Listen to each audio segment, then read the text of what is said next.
আসসালামু আলাইকুম। আজ আমি বানাবো আইসক্রিম। আইসক্রিম কে না খাই, সবাই আমরা আইসক্রিম পছন্দ করি। এক বাটি ভাত নিয়েছি আমি এখানে, তারপর নিয়েছি আধা কেজি দুধকে জাল দিয়ে আধা বাটি হয়েছে, ঘন করে দুটো জালছি সেটা দিয়েছি, আর দিয়েছি লেমন এসেন্স। তারপর দিয়ে দিলাম টক দই। টক দই ছিল আমার, সেজন্য টক দইটা দিয়ে দিলাম। অল্প পানি দিয়ে, দুধ দিলে একটু ভালো হয়, দুধ না থাকলে অল্প পানি দিলাম। তারপর আমি অল্প পরিমাণে কোকো পাউডার দিয়ে এগুলো আমি একসাথে ব্লেন্ড করে নিয়েছি।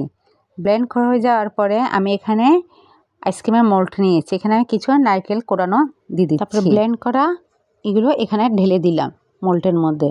তারপরে আমি ঢাকনা দিয়ে ফ্রিজে রেখে দিলাম 8-10 ঘন্টার জন্য। তারপরে এখানে কিছু অল্প বেঁচে গেছে, ওগুলো একটা বাটিতে নিয়ে নিয়েছি। বাটিটা 3-4 ঘন্টার ভিতরে বরফ হয়ে গেছে, দেখতে পাচ্ছেন কেমন সুন্দর করে বরফ হয়েছে। এটাতে যদি হুইট ক্রিম দেওয়া হতে সেরকম আইসক্রিম হতো। তো আমি অল্প আকারে করে দেখেছি কেমন হয়েছে দেখার জন্য। তো দেখলাম খেয়ে ভালোই হয়েছে, খারাপ হয়নি, খেতে খুব মজা হয়েছে। কাঠিরগুলো দেখতে অনেক সুন্দর হয়েছে, খেতে অসাধারণ হয়েছে।